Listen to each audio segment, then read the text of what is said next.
مر جاؤ. اور پھر اللہ نے فرما دیا کہ اللہ کے احکامات سے روگردانی کرو گے ضربت علیہم الذلۃ والمسکنۃ وباؤوا بغضب من اللہ. اور پھر نصارہ کے بارے میں بتا دیا کہ یہ کیا بات ہوئی کہ بغیر باپ کے اگر کوئی بچہ پیدا ہو گیا تو اسے خدا مان لو گے. پھر تمہارا باپ آدم، اس کی تو ماں بھی نہیں تھی، اسے کیوں خدا نہیں مانتے؟ عقل کے ناخن لو. اللہ نے اپنا ایک معجزہ، ایک نشانی تمہیں دکھلائی ہے. اس نشانی اور معجزے کا معنی یہ نہیں ہے کہ اسے اللہ کی بادشاہت کے اندر، اللہ کی مملکت کے اندر اور اللہ کے اختیارات میں سے کوئی اختیار مل گیا. اگر بات یہاں تک رہتی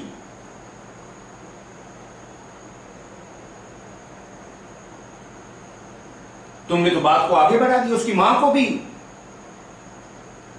کسی نے اسے ہماری بیوی بنا دیا، اور کسی نے قنوم ثلاثہ کہ اللہ، مریم اور عیسیٰ علیہ السلام مل کے یہ کائنات کا نظام چلا رہے. شرم آنی چاہیے. اللہ کے ساتھ شریک ٹھہراتے. کوئی گندا سے گندا کام اگر تم کر لو اللہ معاف کرنے والا، لیکن شرک جیسی لعنت، یعنی اللہ کے علاوہ کسی کو مالک الملک جاننا، مشکل کشا سمجھنا اور حاجت روائی کے لیے اس کے دروازے پر جا کے دستک دینا، یہ اللہ کو سری ناراض کرنے والی بات ہے. اور اللہ نے فرما دیا کہ کوئی بات نہیں،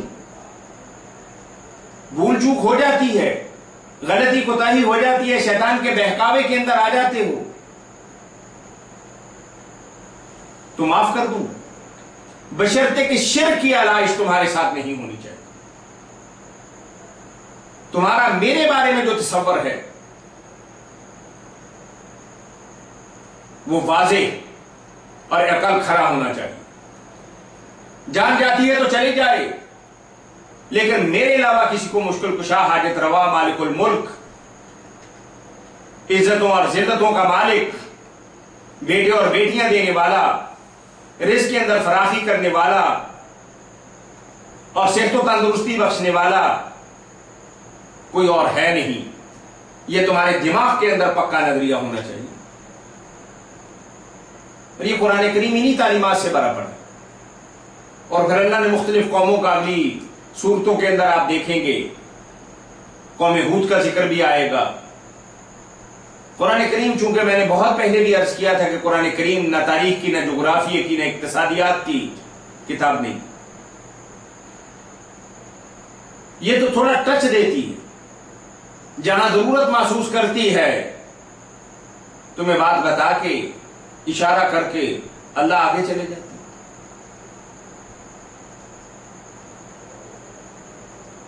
تاکہ تم خود اس کی گتھیاں سلجھاؤ اور اس طاغوتی اور روحانی قوتوں کے درمیان تم صراط مستقیم کا اور اللہ کی وحدانیت کا اور اللہ کا راستہ تلاش کرو. اور اگر تم اس راستے پر چلتے رہے تو دنیا کی تمام تر نعمتیں تمہارے قدموں کے اندر پڑی ہیں. کہ محمد سے وفاتوں نے تو ہم تیرے ہیں. لیکن اگر آدھا تیتر اور آدھا بٹیر مسلمان بھی رہے اور سود بھی کھاتے رہے، لا الہ الا اللہ کا پرچار بھی کرتے رہے اور آستانوں پر ماتھے بھی ٹیکتے رہے، محمد رسول اللہ صلی اللہ علیہ وسلم کو اپنا اسوہ اور قدوہ بھی مانتے رہے اور للچائی ہوئی نظروں سے دوسروں کی تہذیب کو بھی اپنانے کی کوشش کرتے رہے، تو خسرت دنیا بالآخرہ. اور پھر اللہ وحدہ لا شریک نے ہمیں کمی کوتاہی اور زیادتی کے حوالے سے بتا دیا کہ درگزر کرنے والے، معاف کرنے والے ہیں، قلم پھیر دینے والے ہیں، صفحہ پھاڑ دینے والے ہیں۔ حدیث مبارکہ کے اندر آتا کہ اللہ قیامت کے دن جس آدمی پر پردہ ڈالا ہوگا وہ اس کے پاس آئیں گے،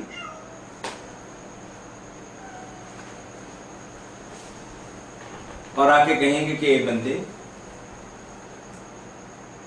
تیری فلاں غلطی پر، تیری فلاں زیادتی پر، تیری فلاں کوتاہی پر ہم نے پردہ ڈالا تھا، یاد ہے؟ وہ آدمی دل کے اندر گھبرائے گا، ڈرے گا۔ اللہ مالک الملک یہاں انہی آیات مبارکہ کے اندر آپ دیکھیں گے کہ اللہ کہتے ہیں کہ میں ڈھانپنے والا ہوں، درگزر کرنے والا ہوں، معاف کرنے والا ہوں،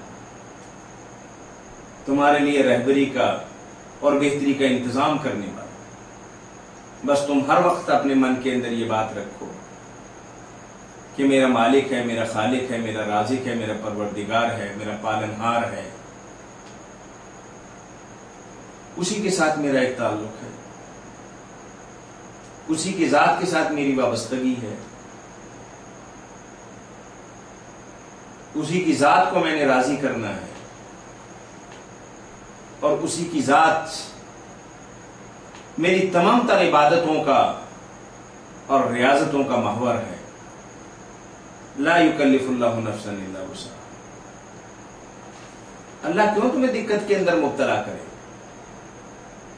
کیوں تم پر کوئی ایسی ذمہ داری ڈالے گا جو تم ادا نہیں کر سکتے؟ اب کچھ لوگ ہیں جدید دور کی بات کرتے ہیں، نہ نماز پڑھتے ہیں، نہ روزہ رکھتے ہیں۔ آپ دیکھیے کہ اللہ کے نبی صلی اللہ علیہ وسلم فدا و ابی و امی، سربراہ مملکت، مدینہ منورہ کا انتظام بھی چلانا ہے، سپہ سالار اعظم، جنگوں کے اندر ہتھیار سجا کے بھی جانا ہے، اور رؤسائے مملکت کو خط بھی لکھنا ہے کہ اسلم تسلم۔ اپنے ساتھیوں کی تعلیم اور تربیت جو قرآن اصل منصب بتاتا ہے وہ بھی کام کرنا۔ اور پھر کیا؟ گھر کی ذمہ داری،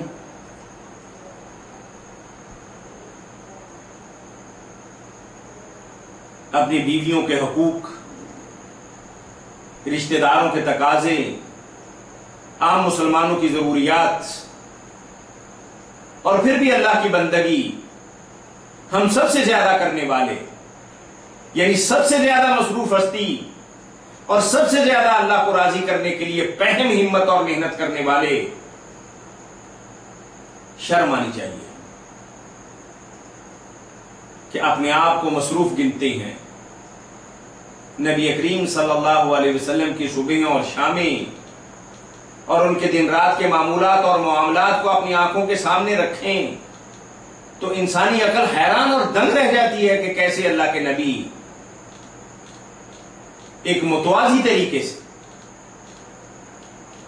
دین و دنیا کے تمام تر معاملات کو لے کر چلتے تھے۔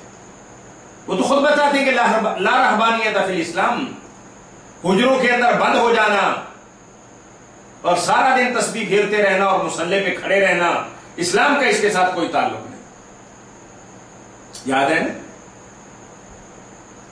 کہ صحابی اللہ کے نبی صلی اللہ علیہ وسلم کے در دولت پر آئے، نماز پڑھ رہے، پھر آئے، یہی جواب ملا۔ تیسری دفعہ جب آئے تو انہوں نے کہا کہ آج کے بعد میں ہمیشہ نماز پڑھوں گا، دوسرے نے کہا میں ہمیشہ روزے سے رہوں گا، اور تیسرے نے کہا کہ شادی بیاہ کے جھنجٹ کے اندر نہیں پھنسوں۔ اللہ کے نبی صلی اللہ علیہ وسلم یہ گفتگو سن کے باہر نکلے، کیا فرمایا؟ ان لجسمک علیک حق ولزوجک علیک حق ولأہلک علیک حق۔ اسلام تو ایک توازن اور مساوات اور ہر چیز کو اس کی مناسب جگہ پر رکھنا۔ بی بی عائشہ کیا فرماتی کہ اللہ کے نبی صلی اللہ علیہ وسلم گھر کے اندر ہمارے ساتھ ہوتے، خوش گپیاں کرتے، مذاق کی باتیں کرتے، دل لگی کی باتیں کرتے، اذان کی آواز سنتے تو بالکل ایسے ہو جاتے جیسے ہمارے ساتھ کوئی تعلق نہیں، کہ اتنے بڑے گھر سے بلاوا آ گیا کہ اللہ اکبر اللہ اکبر، حی علی الصلاح حی علی الفلاح.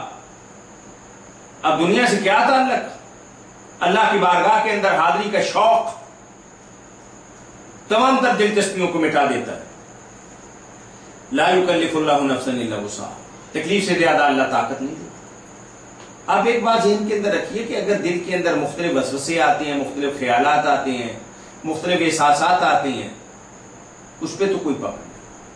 یہ ایک سیدھی سادہ بات. لیکن کچھ وسوسے اور کچھ خیالات اور کچھ ارادے ایسے ہیں جس کے لیے آدمی پوری کوشش کرتا ہے، پورے جتن کرتا ہے، اور سارے پاپڑ بیلنے کے بعد اگر وہ چیز ہاتھ نہیں آتی اور پھر بھی دل کے اندر یہ خیال کرے کہ بھئی میں اسے عملی جامہ نہیں پہنا سکا،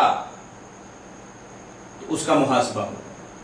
جیسے ایک آدمی ایسی دل میں خیال آیا کہ کسی کی کوئی چیز چرانی،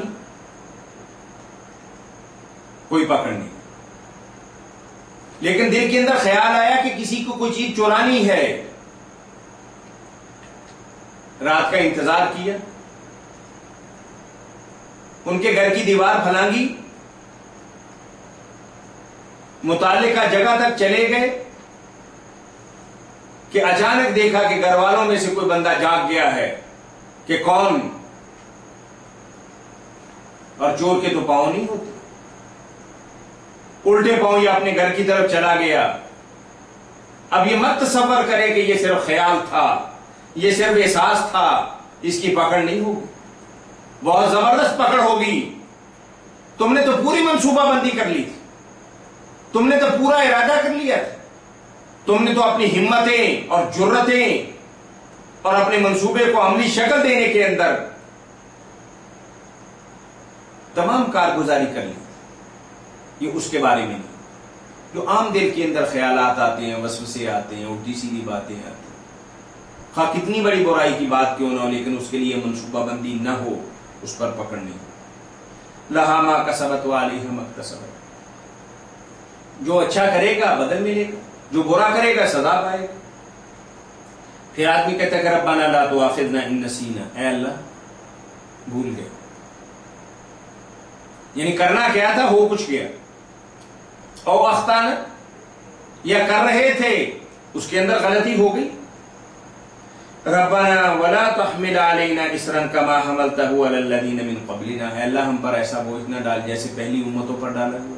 پہلی امتوں کے بارے میں آپ جانتے ہیں کہ مال غنیمت نہیں کھا سکتے تھے، عبادت کے دن بھی کام نہیں کر سکتے تھے، اور بے شمار اس طرح کی دقتیں ان کے ساتھ تھی. لیکن اللہ نے امت مسلمہ پر رحم فرمایا، کرم فرمایا، مہربانی فرمائی کہ بے شمار وہ بوجھ جو ان پر تھے اللہ کے نبی صلی اللہ علیہ وسلم کی بعثت مبارکہ کے صدقے اللہ وحدہ لا شریک نے انہیں ختم کر دیا. ربنا ولا تحملنا ما لا طاقت لنا به. اے اللہ جو ہماری طاقت سے زیادہ نہ ہم پر نہ ڈال. ویسے بھی اللہ نہیں ڈالتا، لیکن ایک آدمی اپنے دل کے اندر یہ بات رکھے اور یہ دعا بھی کرتا رہے کہ اللہ میں تھوڑا سا ناتوان ہوں، میں کمزور ہوں. بعض اوقات دو آدمیوں کو ایک ذمہ داری دی جاتی ہے، ایک آدمی کر لیتا ہے دوسرے سے نہیں ہوتا. تو یہاں بھی آدمی یہی دعا کرتا ہے کہ اللہ تعالیٰ میری منزل کو آسان فرمانا اور میرے معمولات اور معاملات کو آسانی کی طرف لے کر جانا. اور پھر آخر کے اندر آدمی کیا کہتا ہے، واہ تھوڑے جرم، غلطیاں تھوڑی، بے شمار گناہ ہیں، اے اللہ درگزر فرما. واغفر لنا، ڈھانپ دے، پردہ ڈال دے، تمہیں تو پتہ، معاف بھی کر دے، ڈانپ بھی دے کہ ایسے کہ جیسے ہوا ہی نہیں. وارحمنا، ہم تیری محبت کے، تیری عنایت کے، تیری بخشش کے، تیری رحمت کے طلبگار ہیں. انت مولانا، کیوں نہ ہوں، تو ہمارا ہے، تو ہی ہمارا رب ہے، تو ہی ہمارا مولا ہے، ہماری نگاہیں تیری طرف اٹھتی ہیں. فانصرنا علی القوم الکافرین. اے اللہ یہ کافروں کے ساتھ جب بھی ہمارا مقابلہ ہوگا، یہ ذلت و رسوائی ہمارا مقدر نہ ہو، شکست سے ہم دوچار نہ ہوں، ہمارا دشمن ہم پر کبھی بھی قبضہ نہ پا سکے اور کبھی بھی ہمارے سامنے نہ ٹھہر سکے. اللہ تو ہی میدان جنگ کے اندر بھی کامیابی دینے والا، دنیا کے اندر بھی سرخرو کرنے والا اور آخرت کے اندر بھی ہمارا انجام بہتر کرنے والا.